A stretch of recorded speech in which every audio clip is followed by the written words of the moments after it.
Welcome to Wholesale Hotline. I'm Brent Daniels. I'm Jamil Damji. And I'm Jerry Norton. And I'm Morby. Every week we bring you the best information on real estate investing.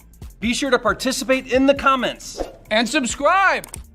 Enjoy the show!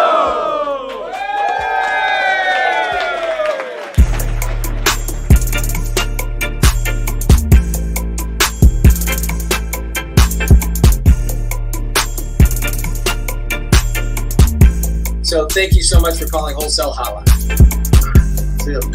Wow, that's great. Welcome to Wholesale Hotline number 238. My name is Brent Daniels, Mr. TTP. Wearing the original here, guys. TTP swag. I love this. Jerry Norton, Jamil Damji. How are you guys? Excellent. How are you? I am on fire. You know what I was looking at? I was doing a calculation on how much real estate do you have to own to write off $1 million in income. What is it? And so let's make some let's take some things off the table. Let's take accelerated depreciation off the table. Okay. Let's not do that because we don't want to get stuck repaying the government back in case we need to sell some of these properties. We're just gonna go the straight 3.63. 3.63% is how much you can write off on a property, and it's only the building. Remember this, okay, guys? It's not just, oh, I own a house, it's worth $300,000. Yeah, but you only get to write off about $225. Am I right, Jerry? You have to subtract the land value. Right, that's right. So you get rid of the land value. So $1 million, 3.63 means that the buildings that you own have to be at about $28 million in value. As a general rule, if it's commercial, it might be different, but residential, if you go like 15% of the total value in the land, 10, 15%, something like that. You're $40 million bucks. You're a $40 million portfolio to write off $1 million in income tax. Does that make sense? It's got to be easier ways. There's got to be easier ways to depreciate, to not pay taxes, to pay less in taxes. So what's the number, Brent? 40 million. 40 million to write off 1 million. Yeah. Now, 40 million in real estate owned. You subtract the land, yep, and then that's just right now. Depreciation. Right? What about with accelerated with bonus depreciation? Why did you let's say that we don't do that. We don't play that game. We don't do the whole we use the bonus depreciation. Then what is it? Well, it just depends. I mean, you got to own you got to own those properties for 20 years or you're going to pay it back. So, I mean, you can write off, you could probably reduce that by half, maybe 15 to 20 million if you're going to do, accelerated depreciation. But I would highly suggest, I would never do that. I would never do bonus depreciation. I've talked to 3 different really good CPAs. And they're like, yeah, if you really want to get jammed up, just do bonus depreciation. Right? Because your income's going to change. Well, for one, you have to do cost segregation. And cost segregation isn't really designed for single family residential. It's designed for multifamily. Yep. So there's one, you sort of have a little bit of an issue when you do it with single family. Yeah, and then it's even longer for commercial properties. It's what, 39 and a half years? Yeah, or 39, I think. You're right. 39 years for depreciation. But I just think about that, right, Jamil? Because you're like, okay, how much real estate in my portfolio do I have to earn to be able to write off $1 million worth of income? Well, yeah, and listen, income is taxed at different levels, depends on if it's a bonus. Mm-hmm. If you own a business and you W-2, I W-2'd myself the last couple of years. And so when I take like an owner draw, it's like a bonus and that gets taxed way higher than if I just take a salary every single month. and because they think that, you know, they want to overshoot how much your bonus is going to be, and so you're paying a bunch more there, and it just turns into you just, the fact is you pay a ton in taxes, right? Unless you have items that the government will allow you to depreciate. And I think it's an interesting conversation to have, because it was like a mystery to me. I don't understand what is land, what is this cost segregation? What is this depreciation? What can you actually write off on your taxes? You know?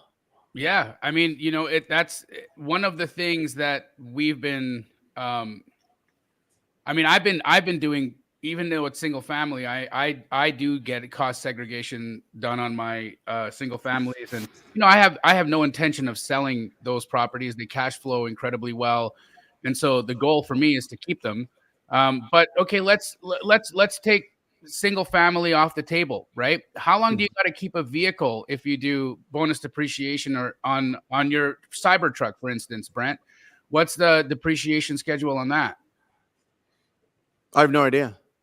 Are you going to I'm just looking at assets. What assets can I own that's going to pay me in my income statement that I can also get depreciation from? Which you could absolutely get on vehicles if you if I mean, my Cybertruck right now brings in after I make the payment an additional like $3,400 to $3,800 a month, right, in income, you know, and so it cash flows heavy, right? But and so if I do bonus depreciation on that based off the purchase price of the vehicle, I probably write off $40,000 off my taxes. Yep. And then I've got, you know, $3,500, let's just say on average, of monthly income. That to me is a pretty good play. But then again, how long do I got to keep that vehicle before I got to recapture if I sell it? Right. That's a piece that I still am getting clarity on from my tax strategist. So I sort of have a unique perspective on paying taxes. I don't know if it's right or wrong. Live in Puerto Rico. Well, that too. Yeah, that too. I mean, I don't know if there's at right now with what we're talking about, Jerry. Puerto Rico sounds really good. Yeah, if you guys don't know, if you follow all the rules, it's called Act 60, but my income tax is at 4% and capital gains 0. But you got to live in Puerto Rico and follow a bunch of rules. But no, it wasn't. So prior to that, in 2020, what spurred me moving to Puerto Rico was in 2020, I paid $1.4 million to federal on my taxes, just federal.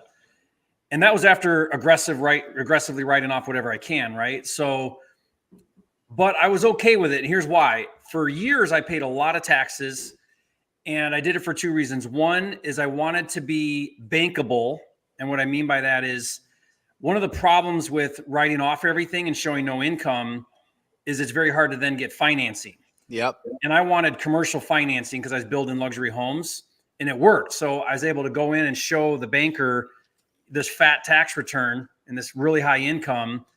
And they were able to then give me loans on construction that was at 4%. So I got out of hard money, got into cheap money. So I kind of like took one up front, I guess, to then be able to qualify for that really good financing. That was one reason. And the other reason why is, in my mind, and people disagree with this, it's a very controversial thing I'm about to say here, but in my mind, holding assets and managing assets is a totally separate skill set from transacting. Yep. Which would be wholesaling and flipping. It's a completely different business model, different type of management, different type of operations, just a different thing altogether. And for me, I didn't want to be distracted with managing assets. I just wanted to hyper focus on making the active income. Yep. And so for years and years, I just let it pile up, and I just paid the tax, and it was okay. I was okay with it because I knew there was a trade-off. I knew the trade-off was going to be, if I start to divert some of my energy away from flipping and more to holding, that's probably going to cost me in ways that I'm not willing to sacrifice right now. Now, that's not a very long-term strategy because you can't stay just making active income and paying high taxes. That's not a good long-term plan. But I think for most people, they need to stop worrying about their future tax liability and just go freaking make a lot of money, pay some taxes for a little bit, get it really figured out, and maybe then start to figure out ways to offset that. But I mean, tell me what you guys think. Is that the wrong mindset? That's just how I looked at it. One of the things that I've also been doing is, of course, I have a heavy active income liability. Of course, I got a team which helps me, with some write-offs there because I've got payroll and all of that. But Pace was talking about in the last episode of Wholesale Hotline, when you invest in like a fund, right? Like a hard money fund that's paying you 10% interest, your tax liability on that type of income is significantly lower than active income. Interest right? income. Yeah, interest income is significantly lower than active income. And so if you have the ability to take the cash that you make from your wholesale business and put it in an investment strategy like a hard money fund and just start collecting interest income, now you're at 20%. And you can start writing off of that. And so now you can get your tax liability way down because of how you're earning money. Well, think about it, Jamil. If you're making, I think the highest level is like 437. Now that's taxable income. So it'd be after your write-offs. You're showing the IRS 400 and whatever it is, 17,000. You're in the highest tax bracket, which is 37%. Now, depending on who comes in the office soon, that could go all the way up to 48%. She's talking about, right? For the high tax income, for the high income earners. So right now it's 37%. Wait, you didn't hear about the Rumpelstiltskin bill that she's putting in? No. You haven't heard about it? No. Well, maybe I have. What's that? Oh, every American's firstborn. Is what? Tax. You get taxed? You just give them to the state. You just give them to the federal government. Yeah. They turn them into fossil fuel and away we go. Can you retro? Like, can I give away my kid's already born? Or is it? Yeah. You got to pick though. Which one? I can pick. Most parents lie about having a favorite, but I don't. I tell my kids all the time who's the favorite. That's great. Oh man, I shouldn't do that. That's probably bad parenting. No, but I agree with you, Jerry. But think about this, Brent. 37, that's federal, and then most states are between 6 to 9. Yeah, 6 to 9 in the state, and some states like California are 15, and Hawaii's whatever 14, 15. So you add that on top of the 37, you're almost at 50% in tax. You're working for the government until July. If you're a high income. Listen, January through October. That's the average American works for to pay taxes and to pay interest on what they owe or rent. That is what it is, right? I mean, it's so when Jamil says car loans, student loans, credit cards, rent. That's not even food. That's not even entertainment. That's not even travel. January through October. If you don't understand, if you are financially illiterate, you are stuck in that race forever. You're going to be stuck on that treadmill forever. That's the whole point of these shows. That's the whole point of like getting and being around people that are doing amazing things and building businesses is one, you get to see that it's possible, but two, you get to like really get the step-by-step on how to not live that life. That's the average life, January through October. For Uncle Sam and for the banks, essentially. When I first got started in real estate, I had no idea how much of my effort would go into tax strategy as it does today. Like it is such a big part of your income because if you get your head around it, then you're saving a lot. If you don't get your head around it, you're paying a lot. So it's something to figure out, and we all have to figure out how to handle Uncle Scam.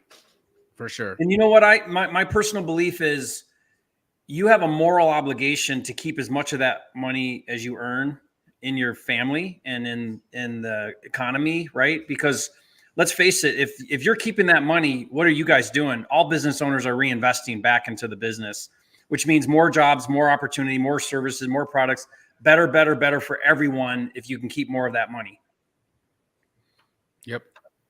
Love it. What's working for you, Jamil? The same old. Getting on the phone, talking to people, Jerry and I actually, oddly enough, just had a day where we spent a couple of hours on the phone, and I was working a lead that Jerry and I called. And you remember Smelly Shelly? Smelly Shelly, what happened? Well, we got it under contract at 130. Oh my gosh, you're kidding. No. Dude, we have to do a follow-up on that. We do got to do a follow-up. You said 130. You said, I said here's what I'm going to 130. do. I'm going to get it at 130. Yep. So we did get it under contract at 130. So Brent, Jerry and I are going to put the first video out here very soon so that you guys can see. But this was a listing at $2.25. $225,000 property. Fire damage in Phoenix. The real estate agent, we named him Smelly Shelly because he was a total knob on the phone, like just really, really not a friendly guy. Yeah. But while we were talking, I got him to negotiate himself down to 180 because when he was talking to me, he was saying, because we're talking about the fire burn property, and I started laughing when I said, how much do you think this house is going to cost to renovate? He said $70,000. I just burst out in laughter. I'm like, I said, where do you go shopping? 1980? Like, you know what though, Jamil, you handled it really well because you say that now, but you weren't rude to him. You did it in a way. Yeah, you did it in a really good way. You said to him, you said 70,000. Man, I would hire you to renovate. Yes. How can I hire you? You said I don't think I could touch that for under 110, which is just awesome response because what you're doing is you're helping him reset his mindset around like what the real numbers are. Yep. Which you did a great job doing. I can't wait to air that video. It's gonna be great. This was a listed property. Yeah, listed property. Listed property, and Jamil and I were just like we were just scrolling through and picking stuff listed and calling on it. Yeah, guy. This is the best part about it, right? Is like, okay, so let's take away some of these, these ideas that you need all of this stuff, right? Jerry says, hey, forget privy. Forget even prop wire. That's his service. He's like, we're gonna go bare bones. Just started. We're gonna go Redfin. So we go Redfin. We use the Redfin free tool, and we go and we create a list for ourselves of fixer uppers in Phoenix. We walk through the whole process of how to do that. We figure out which properties are there, and then him and I take turns making phone calls. It was literally like, oh, that one looks pretty ugly. Let's call that one. Yeah. It's not rocket science, guys. Not rocket science at all. And to think about that, you could do that. Now, guys, here's the reality of that, right? That 130, I can move that at 150K, right? I can move it at 150K, and I have no problems being able to do that. So now I have options, and that's the thing. And you can get a deal in a matter of an afternoon if you just do the thing. If you learn how to have these conversations, right? I mean, Jerry is one of the greatest of all time at agent conversations. I do a pretty good job myself. Brent, you're a real estate agent yourself, so you know the mind and you know exactly how to do it. Pace is the seller, the direct to seller whisperer. He can disarm I was with him at Penn State over the weekend, and he had this incredible call with a seller. So like, again, at the end of the day, all you got to do is listen to people who have done the things, right? You spend enough time with a guy like Jerry, a guy like me, a guy like Brent, a guy like Pace, and really listen to how we do it and really pay attention to those things. You guys can get a deal in a day. Like, let's stop this whole nonsense of this is going to take you forever. You guys can get a deal. You guys can sit your butts down and understand what the numbers need to be, get on the phone, and you can get a deal done today. You can get a deal done today. Part of the problem, Jamil, is like people see that at 229, they run some formula and they go, man, I got to be at 130, waste of time. And they don't do the call. They don't pick up the call. They don't. Yeah. And most of the time it is a waste of time, but it's not a waste of time because Jamil, even if you didn't get that at 130, you would have made a great connection. You'd have had another agent in your follow-up sequence. You'd have been in time. He'd have been calling you about a deal. So it's not a waste of time. Of course. And that's just it, right? What's working, Brent, is what's always worked. To answer your question, because that was the roundabout way of going to it. What worked is what always worked. Getting on the phone, having the conversations, and running into traffic. Because you're going to get hit. That's how we play. We play in traffic so we can get hit. What was it listed for? $2.25. And you got him down on the phone to how much? I didn't get him down on the phone. I got him down. He got himself down on the phone to 180. Okay. And then So you're Brent, going to get it at 130. So here's what happened, And so- Brent. It fell in and out of contract by wholesalers. So he was anti-wholesaler. He said, I don't want wholesalers. They lock it up and then backed out. You have to come see the property. And Jamil handled it beautifully. He said, no problem. We'll for sure come look at the property. Not a problem. Yeah. Now let's talk about the numbers. And so you still got to that conversation. And also I'll tell agents the same thing and say, hey, no problem. Of course, we're going to come look at the property. It might not make sense right this minute to come look at it, but yes, of course, we'll come look at it. Yeah. And really what they're looking for is certainty, because he's had a lot of uncertainty with wholesalers backing out of it. And so Jamil, so when you went and Jamil said, you hung up the phone after that and you said, Jerry, here's my strategy. We're going to go meet him at the property. We're going to get him invested in us because now he's spending time with us. This is a guy doing a freebie for a friend. So Jamil's like, the more time he spends with me, the more motivated he's going to be to get a deal done. And here it is, like playing out exactly how you predicted it. Then I'm guessing, Jamil, you guys spent time, walked the property with him. And then how'd that conversation go to 130? So we get there and lo and behold, who shows up at the house? Seller. While we're there. And the agent is there too. The agent's doing a freebie on this one, right? And so we get to talking and I'm just like, look, this house is a mess. It's not going to be anywhere near what you think it's going to be in remodel costs. And the likelihood is what you're going to want me to get into the contract at a number here. I'm not giving you 180, but let's just say you said 150. I'm coming back after this inspection period because I know my costs are going to go way higher than what you guys think it's going to be. So here's how it's going to play out. You want this thing to get sold? Okay. This is how it's going to happen. I am going to give you 130 and I'm going to waive inspection. And that's it. Why would you say waive inspection? Because I don't need a contingency period on that. I know my numbers. He wants certainty. What kind of over price? Absolutely. Yeah. And it's a $5,000. It's a $5,000 EMD, so that's fine. Yeah. You know, the mistake people make is they think that a seller, a motivated seller. Now this doesn't account to retail sellers, but a motivated seller, they're more interested in certainty than they are price. This guy has fallen in and out of contract a bunch of times. He's done with this property. He wants it gone. So when Jamil comes in and he waives inspection, puts 5,000 non-refundable, that guy's all over it because Jamil gave him that certainty, which is what he ultimately wants. Yeah, and we got a good plan for it, right? Because this is one that we can rebuild, and it's in a really interesting area with all kinds of industry around it, and so for us, it's a perfect co-living, keep. So I'll try to wholesale it. If it doesn't work, then it'll be one that we add to the co-living portfolio, and it'll cash flow well, and that'll be what it is. But that's what being a real estate investor allows you to do, is when you understand your numbers, when you can be capitalized, when you have the ability to close, when you can do these things and have these conversations. Well, you have a guy like Jerry, Brent, Pace, Jamil, whoever backing you up on your numbers in a way like, hey, tell me if you have to be in a conversation with an agent and the agent's like, you got to come see the property. Okay, cool. You get to the property and they're like, okay, this is what it needs to be. If you have to give somebody a strong offer, right? Why wouldn't you want to get on the phone with Jerry or Brent and say, what's your non-refundable EMD price on this deal? Can I break down a few points here that I think are real important? Sure. Because you talked about a few things, but I think it's important when you guys are using a purchase agreement, and please, Jerry and Jamil, give me some more if I'm missing some. But you've got price, obviously. You've got contingencies, aka the inspection or any other contingencies. Whether the two big ones at the top of the mountain are going to be inspection and appraisal contingencies. Those are two of the ones that agents are looking for. You've got closing date, and you've got earnest money.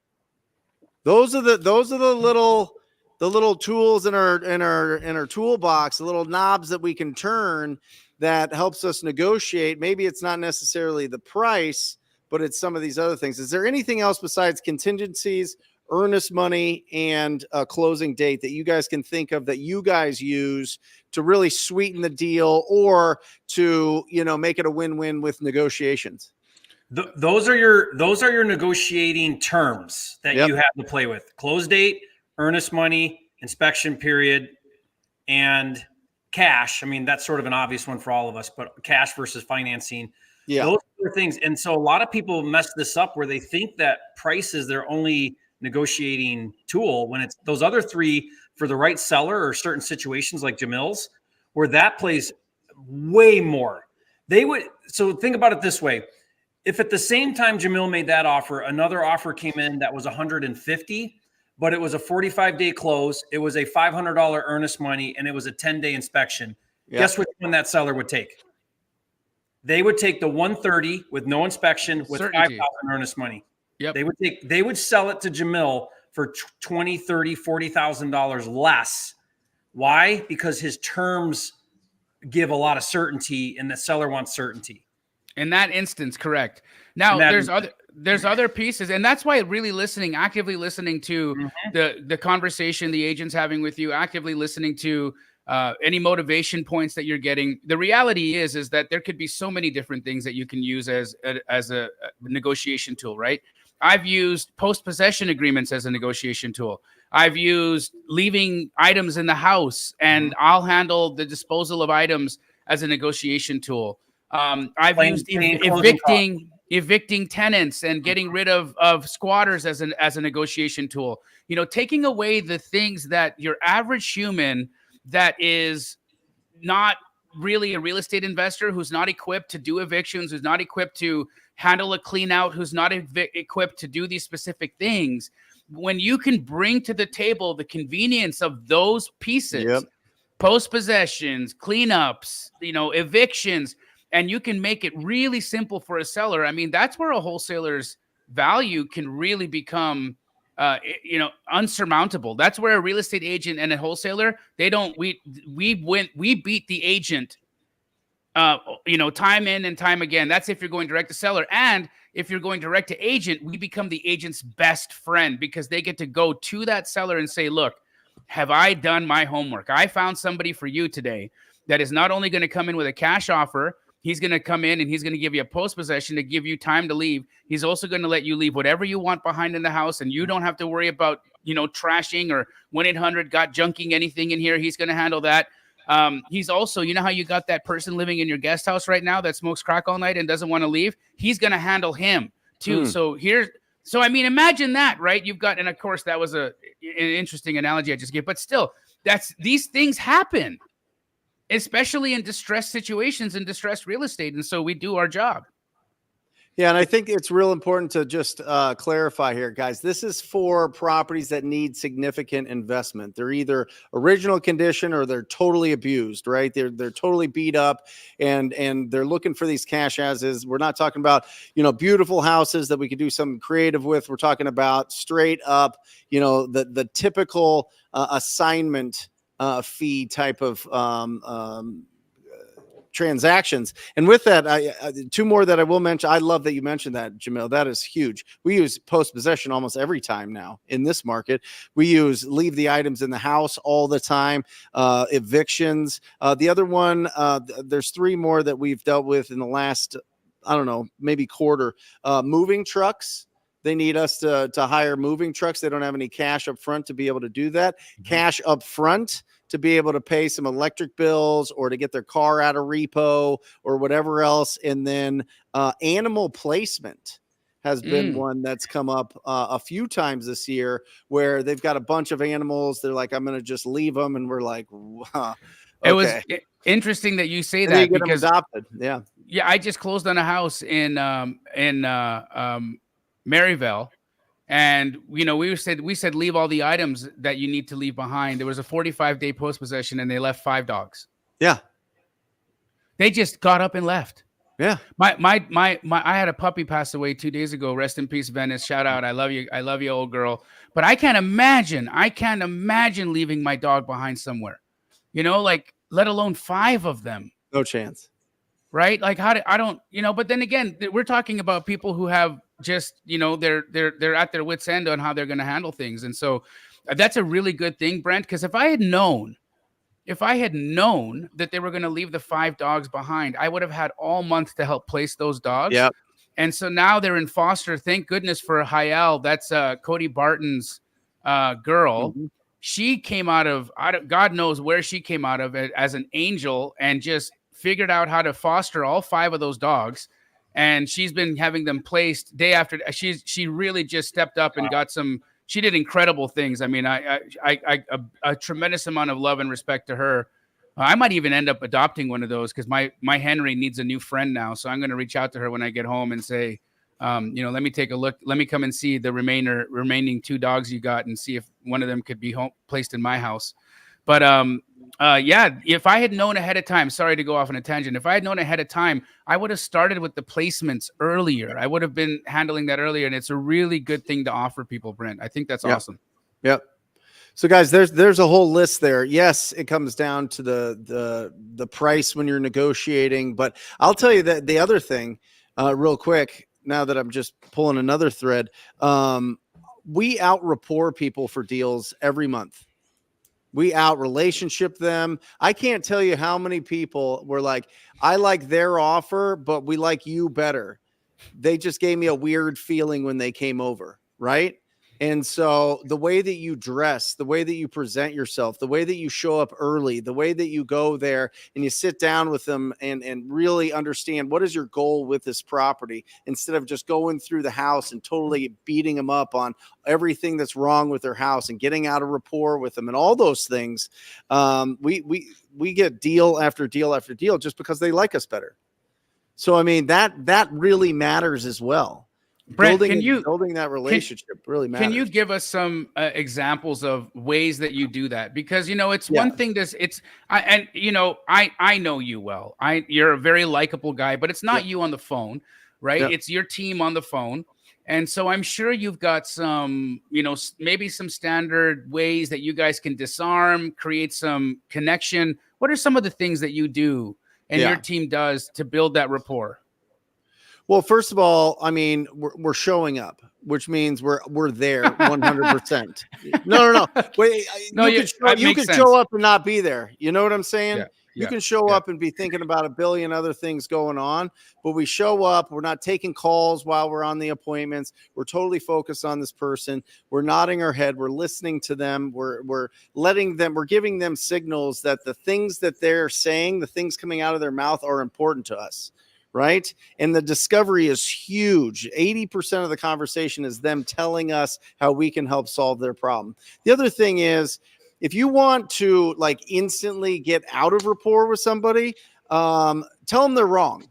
Right. Tell them that they're absolutely wrong about anything that's going on. Right. So we always focus on confirming and approving everything. What if you go to the house, Brent, and there's the opposing party to your political stance sign in the and that person just comes out and they're like, I'm not selling you the house unless you're voting for so and so.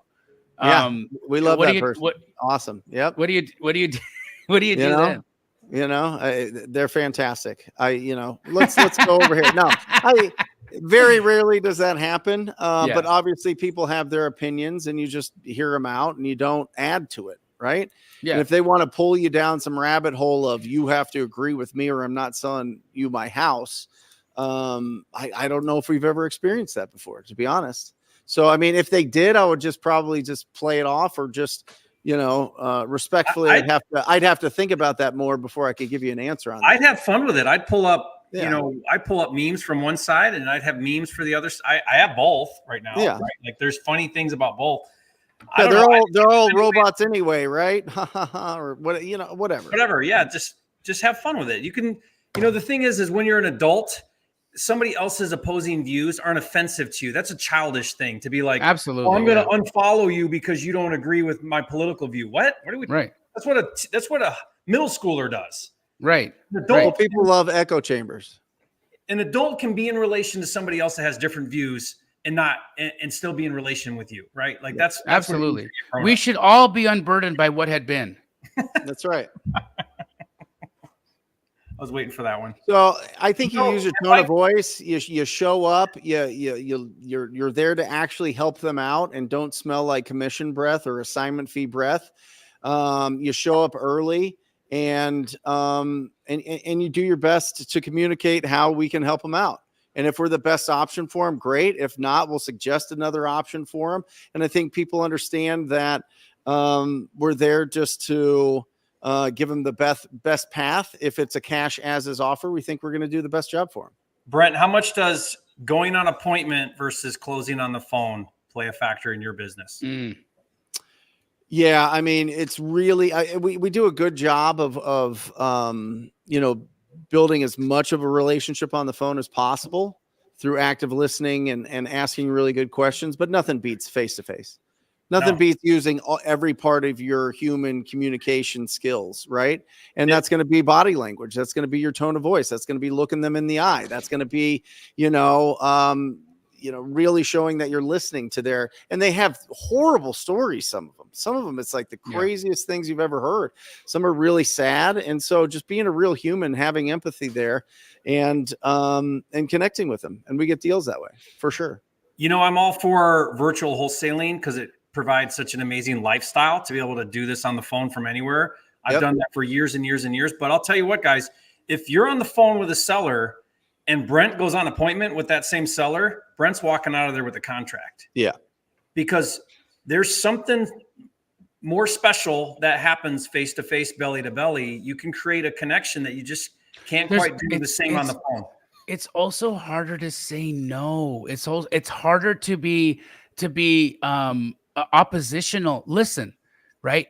Look, why are people so brave on the internet? Why can somebody say the most vile things from their phone, right? But if you see that same person face to face, they're quieter than a church mouse. Yeah, they would never say that. They would never say. Why? Because when you're face to face with somebody, you're in their energy and they're in yours. And now you can actually affect them. And I'm not saying it in an intimidating way. I'm saying it in a way that makes it like, hey, I'm here. We're here. We're present with each other. Let's have a conversation and let me see how I can absolutely help you. And that person makes it so much more difficult to say no to because they're there. They're peeping you right in your polls. And they're saying, I'm the guy that's going to be able to make this work for you. Let's get this deal done. Here's the contract. Right. Yep.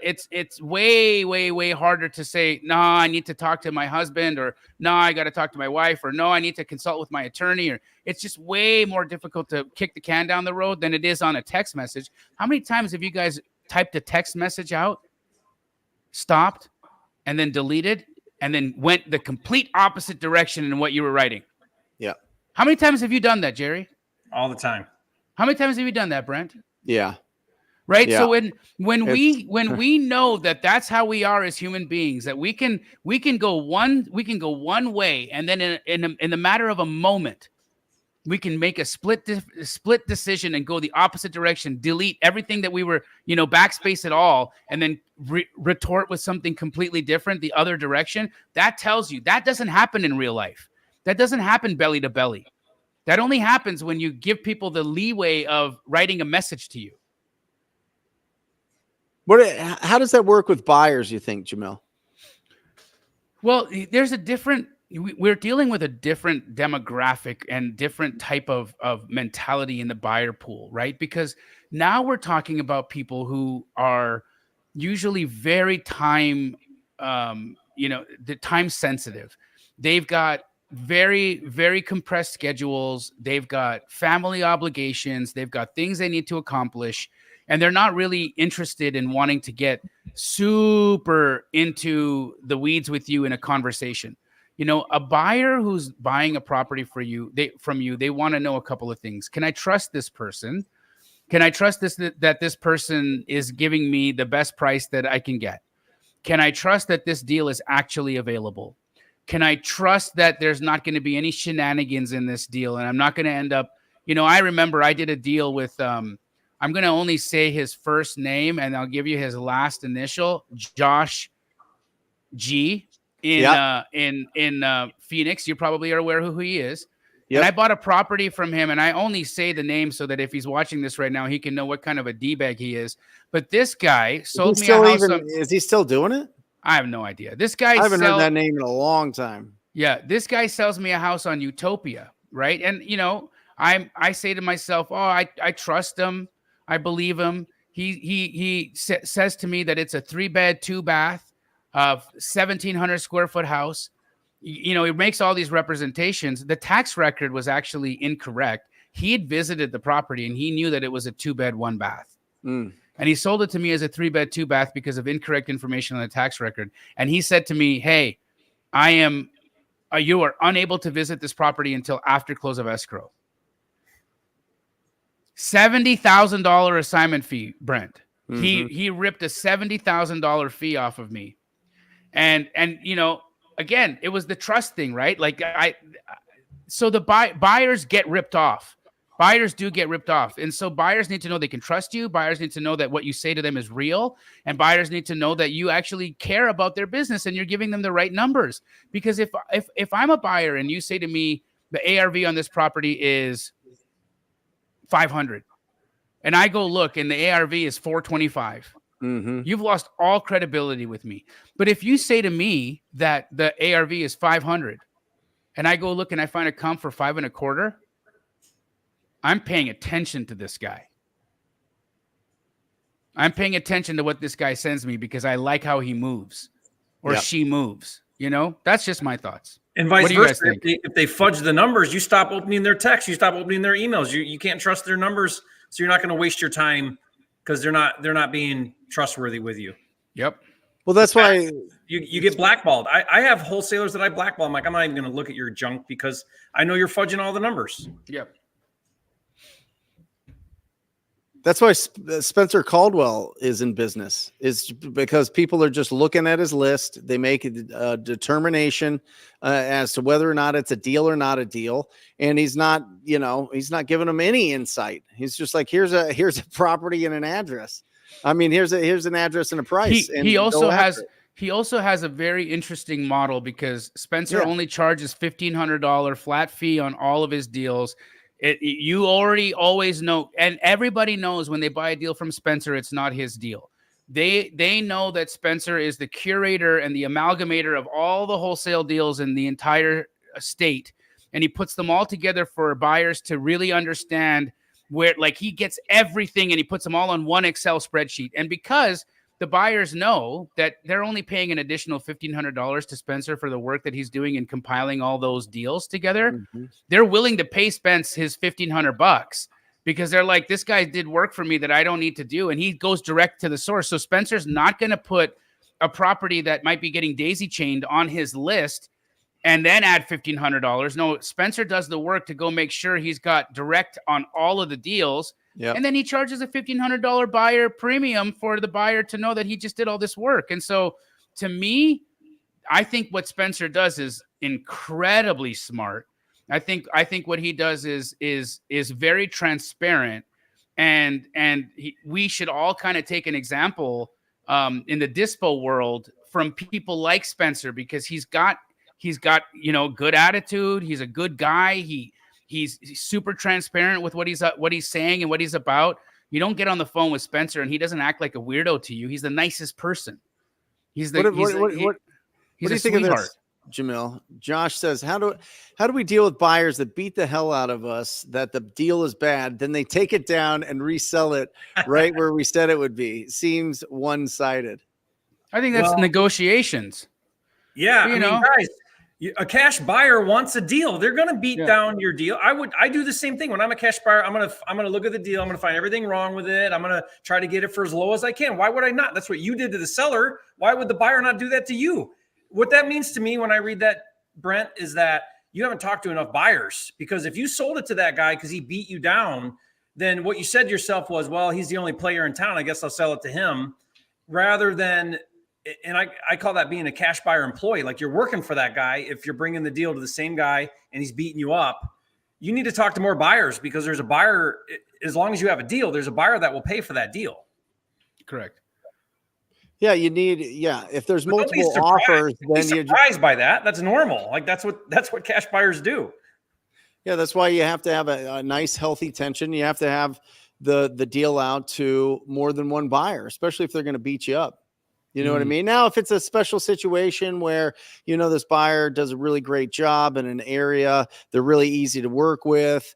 They You can't get access to the property. It kind of just fits that one buyer's buy box. Then that's something different. But yeah, I mean, if they're beating you up too much, it's because one, maybe it's not, that great of deals that you're putting in front of them, but two, you're just not putting them in front of enough. Or maybe they know that you are, you go in for, well, not just that, but you might just be one of those guys that just comes in every time and has the $75,000 assignment fee on the deal. Maybe they've done business with you in the past and they're like, I bought 3 houses from this dude and he's made, 50, 60, 70K on me every single time. I'm going to try to negotiate this guy because his assignment fees are just high. And that's okay. Look, I'm not begrudging anybody's high assignment fees. Everybody should make money just like Brent Daniels does. They should all go for the gold because Brent makes a schwack on his deals, and that's great, right?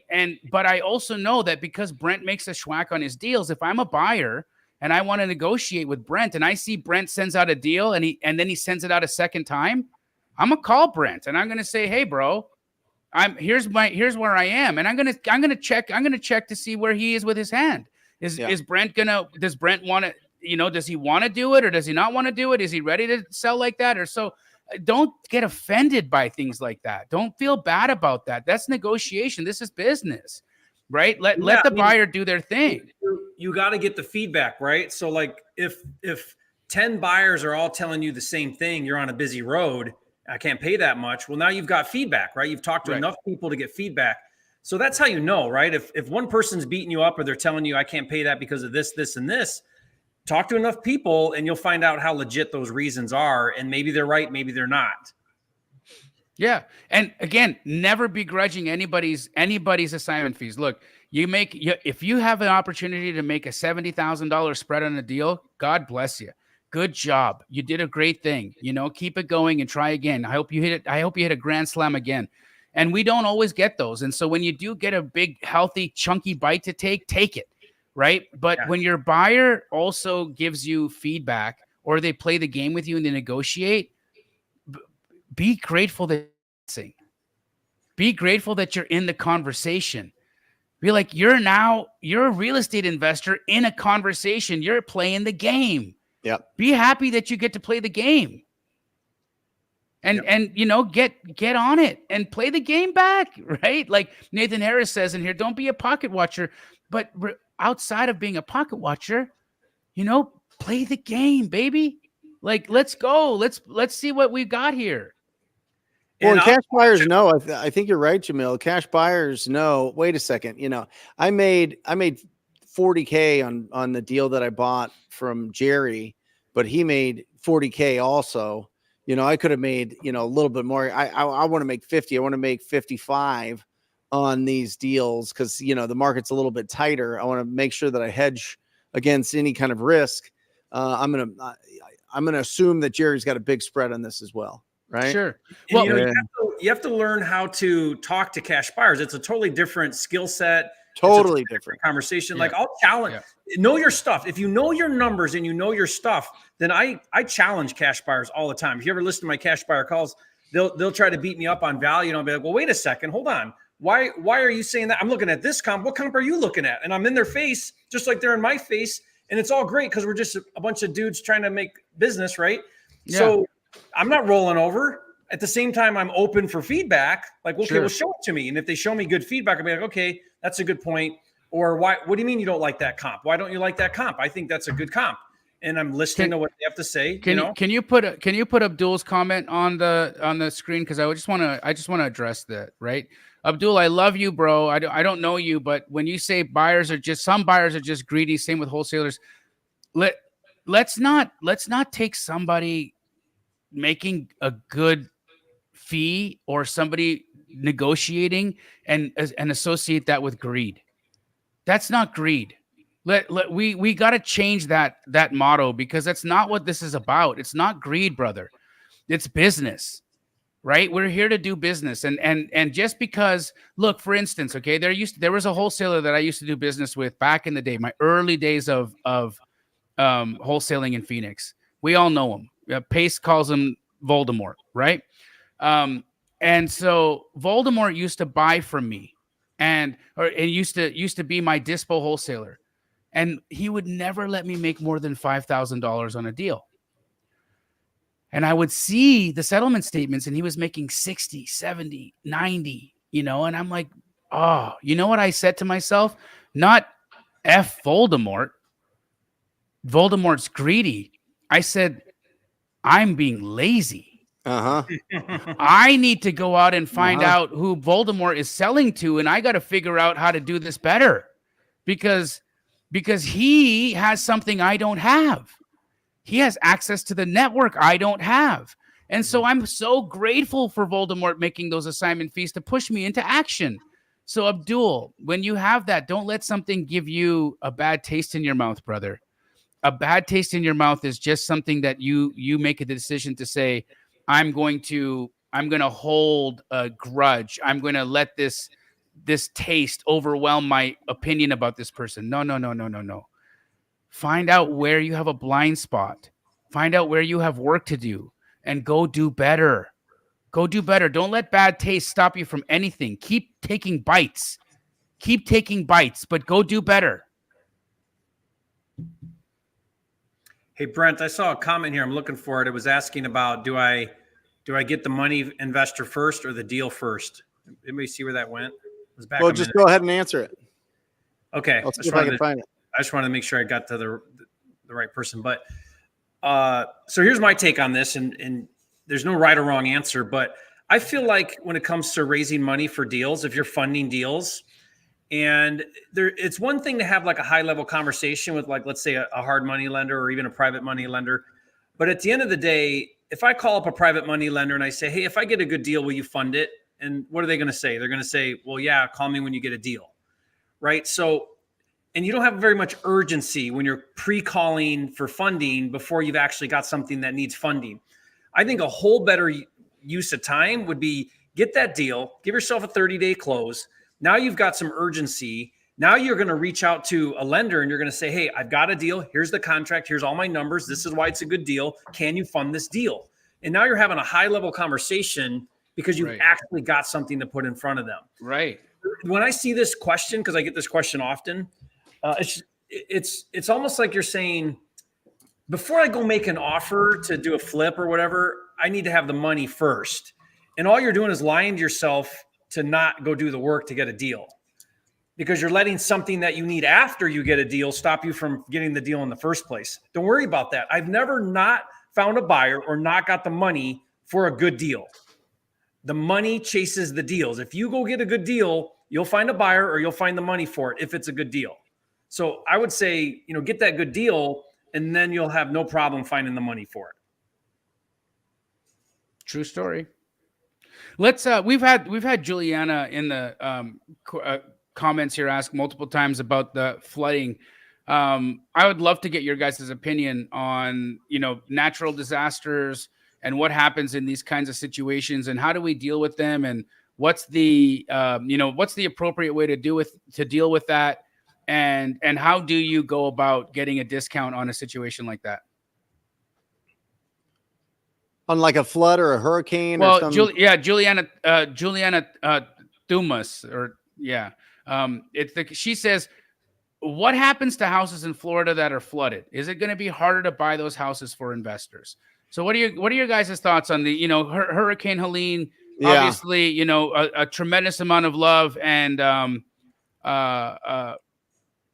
compassion to the people who are being affected by it. 120 people so far have passed away. It's not a joking matter by any means. But how do we handle these types of natural disasters? Where do we run into these types of deals? How do you handle the insurance? When's the appropriate time to actually reach out? What would you guys say is a good strategy? Well, you're going to have people that didn't have proper insurance that are not going to have money to fix these houses up. You're going to have people that take an insurance claim and then, especially in Florida, by the way. And you're going to have people that just take the check and then don't want to fix up the house. So then they're double dipping, right? Because they're going to take the money and then they're going to want to sell that house. So, guys, at the end of the day, our job is to solve problems on distressed real estate. If there's something that happens that creates distressed real estate, there's going to be an opportunity there. Now you got to be, like Jamil's saying, you got to be sensitive to what's happened because people have lost their homes, people have lost their lives. But there's gonna be a need for wholesalers in that market to come solve problems. So if you're in that market, I think it's an opportunity to go solve problems for people. Yeah, the pacing item really is whether or not they had homeowners insurance and if they're making claims, right? So while they're going through that process, in my experience, they're not going to sell the property while they're going through that process. They're going to sell it after they get their insurance check. And insurance rates in those areas go up dramatically after events like this. So what happens is buyers in that area buy way lower. Once the property's in good shape and it's looking great again and it's livable again, it still usually takes a hit because there is the fear that every few years, might be every 10 years, whatever, your house feels like every freaking year it seems like something's going on. And Well, I mean, you know, let's look at this too, right? Florida has some challenges because they've been dealing with insurance companies running for the hills in that market. And many people have been self-insuring, meaning they're not buying insurance. They're saying, I'm going to just raw dog it. I'm going to buy the house and I'm going to raw dog the situation and I'm just going to hope for the best. And then we've got Hurricane Helene coming through. And how many of those properties were uninsured? There's probably a pretty good number of them, you know, especially if that were investor owned, right? So now how do you deal with that, right? How do you, and you know, for me, if I'm dealing with an investor owned property and they were raw dogging it without insurance, I mean, that's an opportunity for a negotiation. You got to do, and if somebody's wondering what that means, it means without protection. Sorry. So if you're doing that, Jerry never knows what I'm talking about. All my analogies go way over Jerry's head with that, or I wouldn't say over his head. Maybe it's under his feet because they're not highbrow. They're beneath him. They're beneath him. So they go under his butt. So that went right under his butt. Yeah, I think there's definitely going to be some things to deal with in Florida. I think there's going to be opportunities, but guys, use your heart. I don't know if you guys remember Hurricane Harvey in Texas. When was that? Yeah, 2017, I think. Yeah. I bought a bunch of houses there that I flipped, and what they did there was really smart. They went in and they cut the drywall out 4 feet up through the whole house on every house that got flooded. Because a sheet of drywall is 4 feet, right? And so then it aired it out and they took the floors out. So they took the flooring out and they cut the drywall out and you'd buy them that way. And these were houses that would then, after that happened, they were up for sale. And it was the smartest thing because they prevented the houses from just molding right out in that humidity. Yep. And I imagine that's what we'll see there too. You'll see opportunities come available where if they were smart, they got in there right away before the humidity and the mold set in and they basically did a preliminary gut to then resell that property. Yeah, I mean, Jerry, listen. Somebody said, of course, Jerry doesn't know what protection is. He has 10 kids. I'm sorry. Jamil, they have this chain, like they have this store in Puerto Rico. It's called Condom World. You've never stepped inside. Every time I drive by, I'm like, where were you my whole life?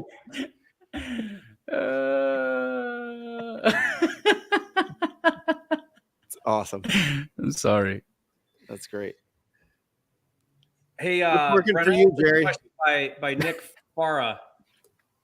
Jerry, how do I get past not telling someone I'm a wholesaler because of its reputation nowadays? Interesting. I can show them if you ask again from your iPhone. Siri has an opinion about it. Yeah, this is. Oh my God! You're. Oh my God! Whose contact info are you looking for? You just activated mine. How? Okay. What is happening here? Yeah, Google's listening. That's for sure. Oh my goodness! This is a great question because there is there outside of our world, outside of our industry, there's a lot of negative perception around wholesaling. You know, we're talked about really poorly. We're looked at as predatory and ripping off old ladies. And I mean, I talk about this a lot on my YouTube channel, and this is a real concern for me, and it should be a concern for all of us, because we have to be the example in the light on the hill, right? That is showing the world that we don't take advantage of people. We're actually solving problems and doing good to the world. We're doing good to sellers. We're doing good to bring this inventory to market so it can get fixed up. Like, we do a lot. The entire real estate cog would not exist without the wholesaler. Like, we're the foundation of it all. And so we know that, but how do we portray that to the world?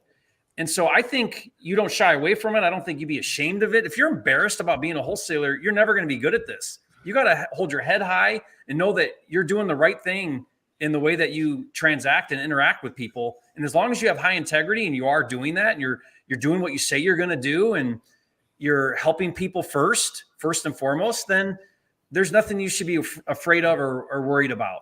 Now, and having said that, I will avoid an objection that's unnecessary. So in other words, like with agents, I never say to an agent, yeah, I'm a wholesaler. I'll say, yeah, do I sometimes assign my contract? Yeah, we do that all the time. Or I'll say, hey, I'm not sure what entity we're going to buy this property in, because I have multiple entities and my partners and investors have different entities. I need the ability to assign the contract so that we have the option to change the buyer of contract by closing. Now, what did I just say? I'm going to wholesale the deal without saying I'm going to wholesale the deal. Not because I'm ashamed of wholesaling and I'm trying to hide something. I'm only saying that because in their mind, they might have a negative idea around what a wholesaler is. So I'm trying to explain it to them in a way that they can understand without them completely shutting off and not wanting to interact with me. Sometimes word salad will actually like save the day, right? I mean, for instance, exactly, like, I don't know what entity I'm going to close in right now. So it's word salad, right? Yeah. It is. My funding partner might come to the table and help us, close the deal. Word salad. At the end of the day, it's the way you present yourself. Be professional. Present it in a way that makes people not feel like you're just some street dude who came in off, YouTube and doesn't know what the heck he's doing. Like, speak in a way that people can understand, and they will absolutely respect you for what you're saying. When Jerry and I were on the call with Smelly Shelley the other day, he said, if you're a wholesaler, you can hang up. I wanted to say, I'm the best wholesaler on the planet. Yeah. I mean, honestly, sorry, dude, you had a bad experience with some crappy wholesalers. Yeah. That's not me. Yeah. Right. But what did I say? Have I wholesaled? Yes. But that's not why I'm calling you. I'm an investor and I want to understand more about the property. Yeah. Done. Yeah, we didn't even have another conversation about wholesaling after that. He never brought it up again. Never brought it up again. Assigning a deal is an exit strategy. That's it. You know what I mean? I think the important thing here for everybody to understand is have the ability to close these deals. You need to have the ability to close those deals, or you are committing fraud when you're making offers that you are a buyer, a cash buyer, to a seller. And I think that's really the issue that most people have, is they don't understand what transactional funding is. They haven't had that conversation. They haven't connected and squatted up with other people that could close those deals. Have a conversation with your cash buyer and say, hey, listen, I'll give you this deal for free. Just cut me into the deal. Let me be part of this, or whatever it is, to have the confidence to go and put an offer, cash as is offer, on a property. The other way you can do that, Brent, is like, so let's say you're not Brent, Jerry, or Jamil, where you do take down deals and you do multiple strategies. Let's say you're working on your first deal, and let's say your entire intent is to wholesale the deal, right? Yep. So the way that you would say that would be, I work with a group of investors and they pay all cash, and I'm working directly with them. And the way this typically works is I help them find the deals. They step in and close on them. I get paid out up front, but they're my partner in the transaction. And that's essentially what you're doing as a wholesaler, is you're partnering with the cash buyer, and you're the acquisitions department outsourced, really. I mean, that's one way of looking at it. So another way is with integrity. Yeah. Or hey, Brent, every once in a while, I have a funding partner that comes in and helps us take the property down. Yeah, there you go. You just said it. That's every offer that every buyer that gets any kind of financing Yeah. has a What? funding partner. Right? That's your cash buyer. Exactly. You just said it, Jamil. You Well, just said I'm a wholesaler.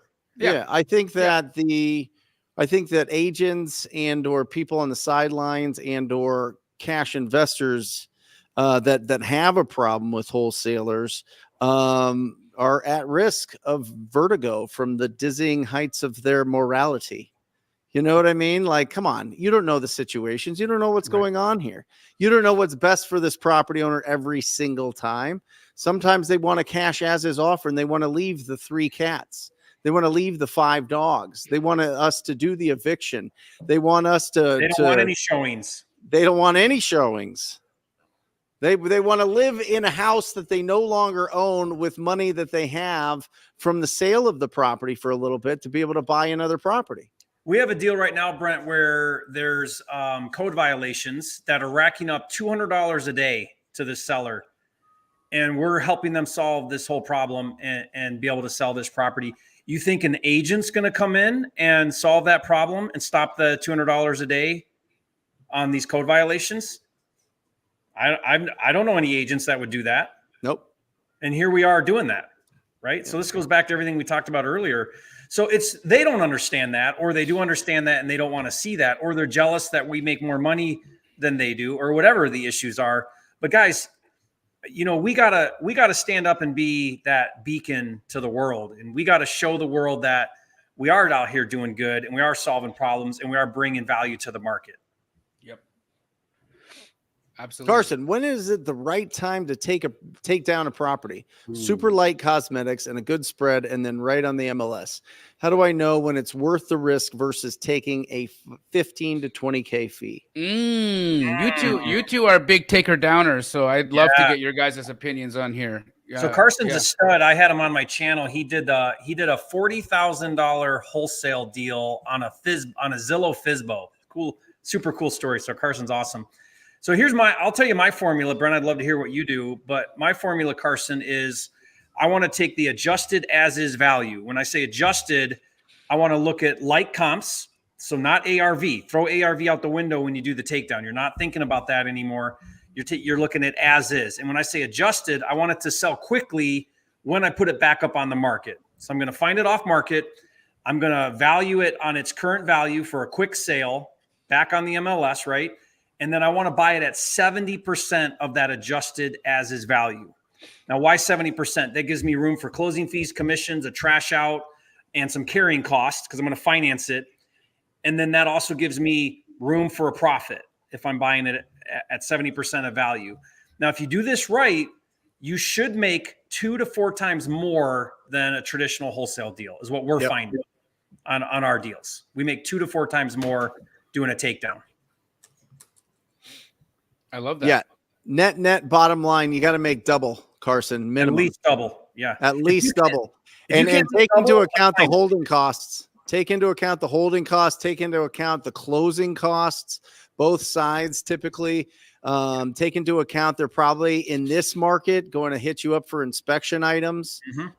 In this market, they're going to hit you up for, they're going to do all of the inspections. They're going to do the sewer line inspection. They're going to do the roof inspection. They're going to do the regular inspection. They're going to do it all in this market because they're coming for you, bro. Every seller right now, they're coming for you. They're throwing all sorts of different inspection repair items at you. And or a reduction of the purchase price. It's really we're talking the full TSA your Jamil Damji inspection. That's right. They're putting on the gloves and they're getting in deep, Now, one thing to keep in mind on doing those takedowns, here's how we're financing them. We'll use hard money to do 90%. And right now we're really using Kiavi quite a bit because their rates are phenomenal. They're like 9% in 1 point. It's crazy in the markets. I think they're in most markets. And so they'll fund 90% of that purchase.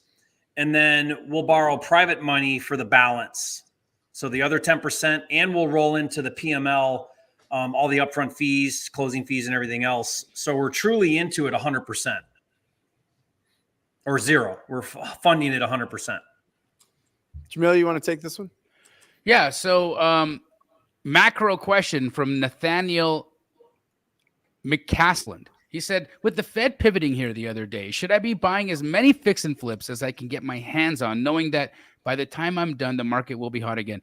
So here's my take on it, right? And I love to get your guys' opinion, but I do believe we have a lot of pent up buying activity. I feel like, you know, if I'm a buyer, okay, I've been in jail since July of 2022, and they just popped the gate, and I'm in the red light district of Amsterdam.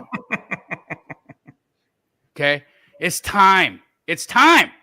So I do think that right now is a good opportunity for you to be holding and buying some fix and flips. I think that we have a tremendous shortage of inventory on the market. I also believe that there is pricing has not diminished. It has not decreased. We've got so much runway in front of us.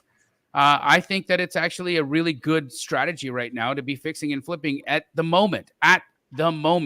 Now, again, how long does that last for? I'm going to be paying attention to days on market. I'm going to be paying attention to a lot of things. But, you know, if the rates start hitting 4% or, you know, low fives, or we get to like 4, bets are off the table, because then you're going to get these people that are in rate lock that have been holding onto their inventory starting to dump.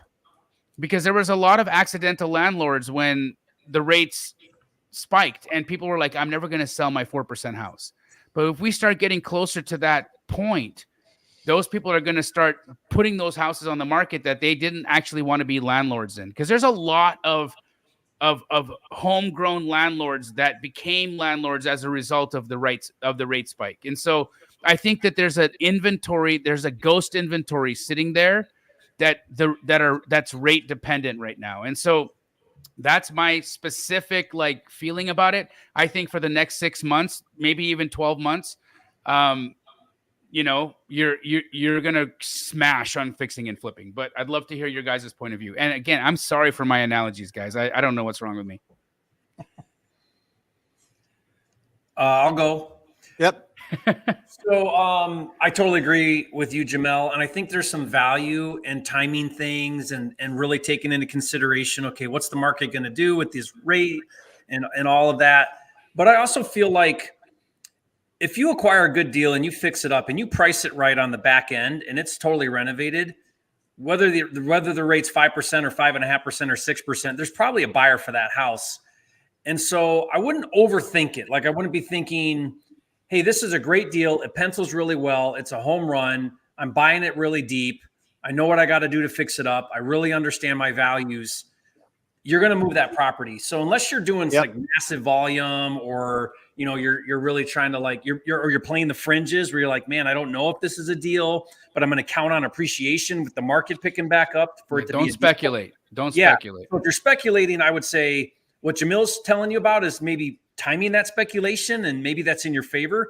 But guys, we never want to buy on future value. We want to buy, on appreciation, right? We want to buy on the last 6 months of value.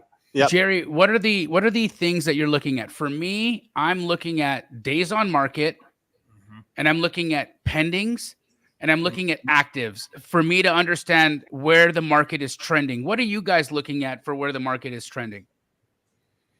Well, definitely. And even solds, like how far back are you going? Don't go too far back. Stay tight in the neighborhood. Like follow all the rules.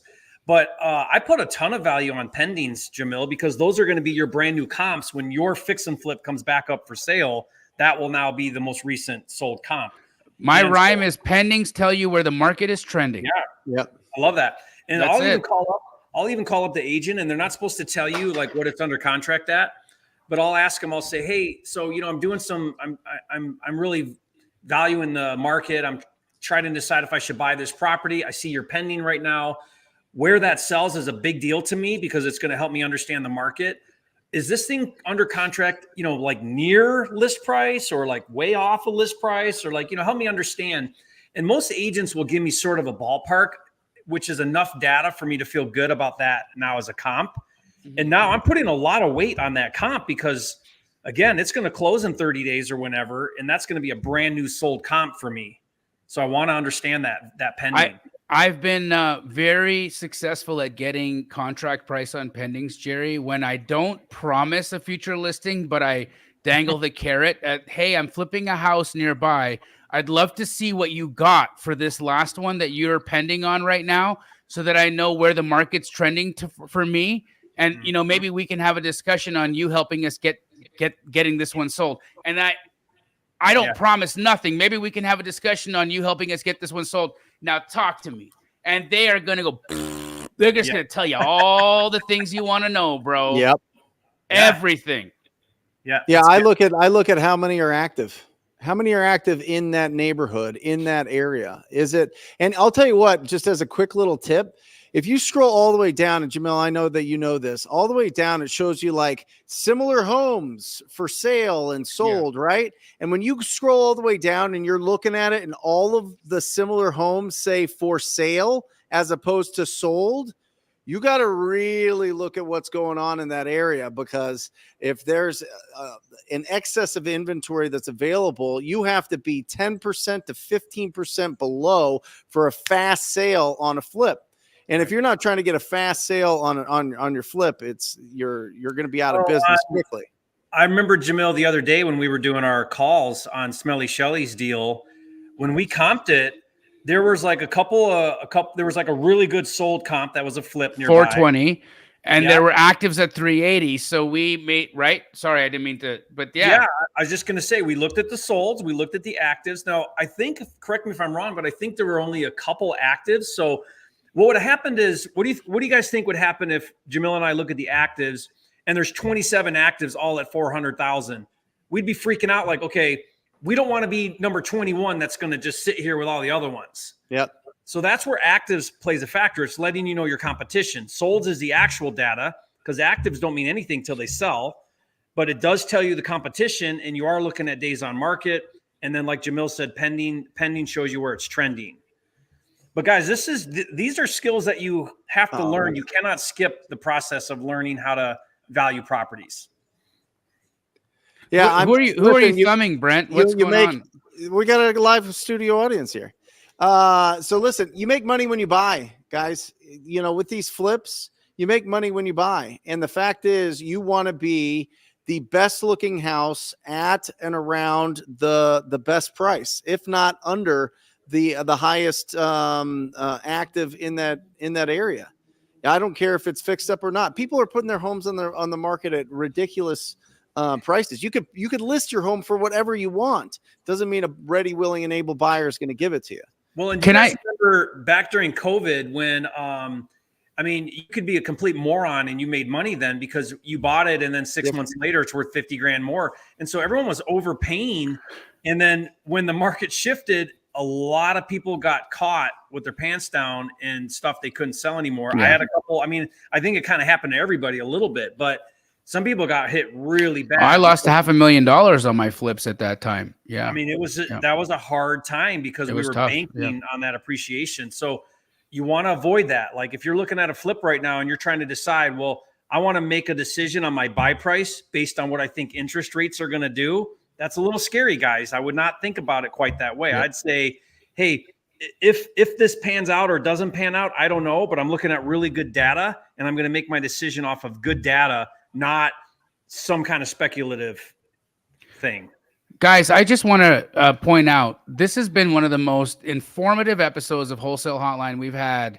And you guys need to hit the like button. You need to subscribe to all 3 of our channels, all 4 of our channels. We don't have Pace with us right now, but I'm sure many of you are coming through in there, and show us a little bit of love by hitting that like button, because the algorithm is what allows this to go out to other people. And the more you like this show, the more this show gets sent out to other folks. So do your part. If you found any value in the things that we've been talking about over the last hour and 20 minutes, it takes you moments to move your fingers just up a little bit to do that thing. You know what I mean? Great questions too today. And 7.7, guys, 7.7 is the median average, well, the average interest rate since 1971, 7.7% for mortgages, right? So we're still well under that. So if you think, oh man, nobody's going to go and buy a house now because it's in the fives, they will. But you have to have, if you're going to be doing a flip, make sure that you're the most reasonably priced, best looking property. Don't push values right now. The market will push values for you. If your property is that popular, it'll get bid up. So make sure that you're running your numbers on a very conservative approach here in this market, especially in the last quarter. This last quarter is going to be bananas, right? October, November. What do you think is going to happen in the last quarter here? Of an election guys? year like this? Yeah. Yeah. I what are we thinking? Listen, attention management is everything. What people put their attention on matters. So you're going to see a lot of people sitting on the sidelines just watching what happens in the election here. You're going to see some cash buyers sit down a little bit. You're going to see some sellers wait for the dust to settle. This quarter, more than any other part of this year, you have to 10x your efforts. You got to really push because everybody else is going to be like, oh, it's slowing down. I'm going to go start a TikTok shop. You know what I mean? They're going to go into something else that's more money making so that they can, build up their income. When we're focused on real estate now, just make sure you're 10xing your output in your efforts for this business, and you'll be wildly rewarded in the first quarter of 2025, and you'll finish this year really strong. But you're going to see some people slowing down, sitting on the sidelines, seeing how things shake out. It's going to be a lot of drama. It's going to be a tremendous amount of drama either way, right? And so the country's going to have to get the realization of what happens, and that'll carry on into the holidays. And tickety boo, we're in 2025, raw dogging it, just like the King Jerry Norton. What do you guys think? I don't even know what raw dogging means, guys. So you do. You really do. You do. You do. It's how you've lived your life, brother. Now, what do you think, Jerry? What do you think the last quarter of this year? I mean, what I hear you saying, Brent, is all this uncertainty is going to cause people to sit the sidelines a little bit. So, yep. And I think that's we're starting to certainly see that, where there's just a lot of people not sure what to do, what's going on, what to do, where it's going to go. So, we just gotta take that into consideration. But for me, that just means double down, right? Just double down your efforts. Yeah. Yeah. Listen, go ahead. No. Well, I think right now we're in this situation where, again, every 4 years, I've been doing this a long time, right? Elections have happened in my world, multiple times in my tenure as a wholesaler. And every time we get into the same thing, every election cycle, we get into this world where people are like, everything's going to change. The entire world is going to collapse. This is the end. The future of the Matrix depends on which Neo we elect. Yeah. And the reality is that, it doesn't, because Lawrence Fishburne is always buying houses. Yep. And he may take a seat for a moment, and he may chill out for a little while, but at the end of the day, the business keeps going. We all need to live in a home. And even when we had 8% rates, people were buying houses. People were flipping houses. People were selling houses. And we are getting back into a really good time with our rates. And I bet you we'll be in the fives in no time. And this is what's important. Don't let the news scare you. You are a real estate investor and you are an entrepreneur. And anytime that you allow those kinds of thoughts to be the dictator of what you're going to do, you've outsourced your agency. You've outsourced your agency to a news cycle. You've outsourced your agency to a president. You've outsourced your agency to everything outside of you. At the end of the day, friends, you know what you're doing. If you value houses the right way, and if you do good business, and if you get things at a good deal, you are absolutely going to smash. You're going to smash at this business. It's a meritocracy, friends, not a democracy. So get out there and own your merit. That's so good. I remember when, are we out of time? I remember when COVID happened, and for the first day, I just sat and watched the news, like, what in the world is happening? Second day, I called all my lenders and I said, I'm good for it. I'll come through. Don't worry, like reassured them all. And I had a bunch of deals going on. And then after that, I just put my head down and plowed right through. Like I went on a buying spree. I bought so many deals during that moment where everybody was sitting in the sidelines, and they were the best deals I could have got because the market then exploded after that. Yeah. And so like now is a good time. Yeah, conversations and offers. If it's a good market, conversations and offers. If it's a bad market, conversations and offers. If it's a flat market, conversations and offers. What we do doesn't change. It doesn't change. And we make money when we buy. We make money when we buy. Find good deals, raise funds, and property management. That's the three main big factors when it comes to being a real estate entrepreneur.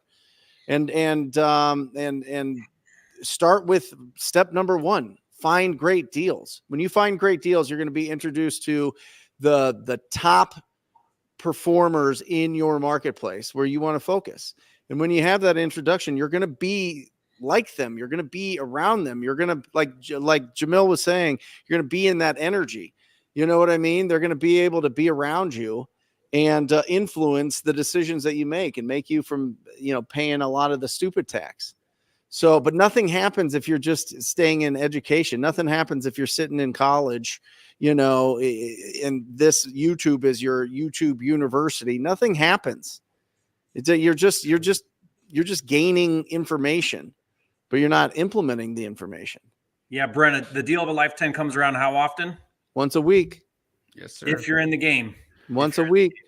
Guys, if I could, we've got 3 minutes left, and I'm sorry to hijack it, but I do want to talk about something. So, I have a friend, Alec Loren, and she reached out to me last week. She's a friend of Wholesale Hotline. She loves Brent. She loves Jerry, Pace, myself, and the woman has reached out to me last week, and she's got terminal cancer.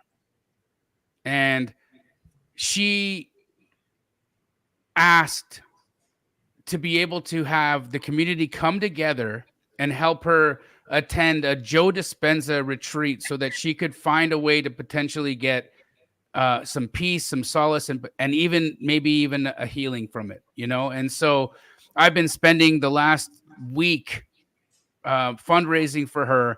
We're so close to our goal of $15,000. We're just a few $100s away from it. Thank you so much, Jerry, for your generosity and all that. Guys, I'm going to put a link in the chat. Listen, this lady has been with us for years, and she now needs us to show up for her. So right now, I just put a link in the chat. If anybody, if you have the capacity to help her, I would appreciate it. If you have the capacity to share the link, share the link. If you have the capacity to send her love and energy, send her love and good energy. That is all I ask. I want her to see that the real estate community is everything she thought it was, everything she knows it to be, that we all stood in and helped carry her to this miracle, because I believe a miracle is about to happen. So I just put a link again in the chat, guys. If you have any desire to help, please help. Awesome. And Jamil, that's amazing that you're helping her do that. So, such a big heart to do that. I can't help it, man. She's a great human being.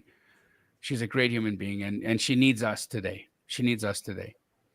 And Joe Dispenza has done some miracle work. So absolutely. And I've been going to Joe Dispenza retreats for the last couple of years, and I've watched it. I've seen it with my own eyes. We can do this, guys. We can all witness a miracle happen together. Close with a prayer, Jamil. Father God, we love you so much, Lord. Thank you for today. Thank you for opening all our eyes and giving us breath. for giving us the minds to connect and communicate with each other. Lord, we are so grateful for that. God, we ask that you guide each of us to your purpose for our lives, so that the steps we take are your steps, the words we speak, your words, the actions we take, your actions. God, we ask that you guide us to those individuals that will be of benefit to us, either through a financial gain or a lesson we need to learn. And we also ask that you deflect us from those individuals that could waste our time or bring us harm. Lord, for any of our friends here that are in need of any additional understanding of the concepts that we teach here on Wholesale Hotline, we just pray for perfect clarity in our minds. And for anyone suffering through any physical, mental, emotional, or spiritual pain, we just pray for perfect healing in our lives. And Lord, it is with humble hearts, and in your heavenly name we pray. Amen. Amen. Love you guys. We'll see you next week. Wholesale Hotline. We're out. Or just say squat up. So squat up and enjoy the show. Yeah. Yeah. Okay. 1, 2, 3. So squat up and enjoy the show.